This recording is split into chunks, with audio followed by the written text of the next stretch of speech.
Working on an old Mary Beam engine, part 3 of this compilation series. Cleaning the engine thoroughly before touching in the paintwork. I find that a toothbrush and some white spirit works well, as it gets into the corners and also degreases the surfaces to be painted. Earlier on in the series I explained how to use a small paintbrush and some white spirit to remove the residue left by metal polish and general years of grime. Some of this is proving rather stubborn, so I'm using a toothbrush and again some white spirit to get rid of it. Historically, people build steam engines and paint them green. Some people use Stuart Models paint, which is a different shade of green. Most people seem to use Humbrol green, and sometimes a Humbrol green from many years ago that appears to be darker. It may be darker because of the age of the paint, but when working on old steam models, I like to match the colour accurately. That way the renovated model does not look like it's been just hit with touch-up paint. This is Humbrol Gloss Green, number 3. And this is Humbrol Gloss Black, number 21. And a very popular colour for flywheels and buffer beams is Humbrol Gloss Red, which is number 19. Over many years on a model, the gloss red seems to go slightly paler, the black stays just about as it is, and the green seems to go ever so slightly darker. Now you may be saying, this man is an idiot. You're probably right, and I'm buying small tins. The reason for this is if I buy a bigger tin and don't use it all over a long period, it goes like this, it skins over a few times and air gets into the cap. So I tend to buy the small tins of paint, which I use in one go, then I throw away the empty tin. Sometimes the lids on these small tins of paint can be on very tightly, so it's a good idea to work your way around with the screwdriver until the lid gives way, rather than bend the lid in just one position. And once the lid has been removed, stir the paint very well until the paint is uniformly smooth. And this is very necessary in old stock paint that's been on a shelf for a long time. The first thing I would normally do is wipe the stick with the brush and do a test colour match.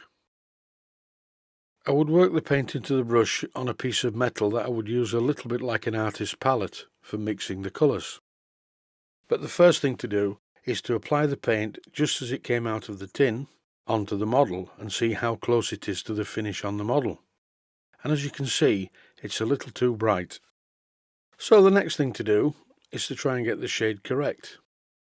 Mix a suitable amount of paint to cover the area requiring painting, then add a very small amount of black paint to the mix.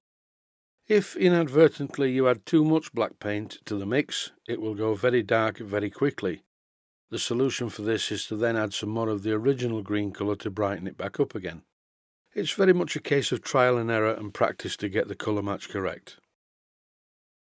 What you need to do is apply it to the model, stand back and have a look at it, and then if it's wrong, wipe it off with a lint-free cloth and maybe a bit of white spirit. Do not under any circumstances use cellulose thinners, because cellulose thinners will remove any paint that's present anyway. This is a renovation, not a total rebuild. It would be very nice with some models just to put them in a bath of cellulose thinners, remove all the paint and start again, which I frequently do. But this is just a renovation.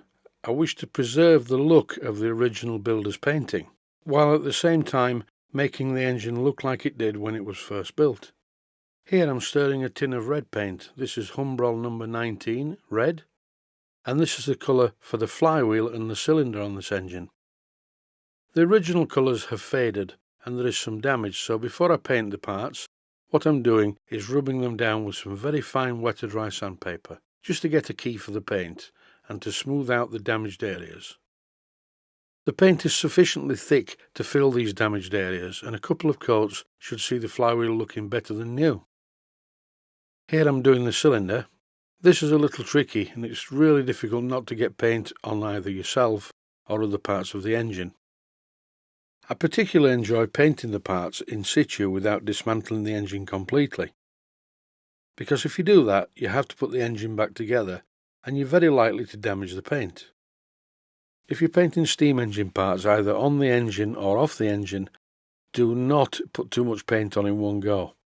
The paint is bound to run and that really looks bad and takes ages to sand off, and you're probably better starting again. Be very careful how much you put on. In this video it looks like I'm putting a lot of paint on, but I really am not. I go over and over the paint in order to make sure there are no runs and no chance of any runs occurring. You have to do this quickly. If you take too long, the paint will start to dry and it will drag and give a poor paint finish. This modern Humbrol paint seems to be quite good. I also use Precision Paints, another brand, which are also very good indeed. Once you've finished with the paint, make sure the caps are fitted securely. Just one last colour to match, and this is the Crankweb colour. It's quite similar to this shade, which is number 7, which I believe is called Light Buff. And if anyone out there can tell me what colour Light Buff actually is and what it means, I will be very grateful, because I've never figured it out.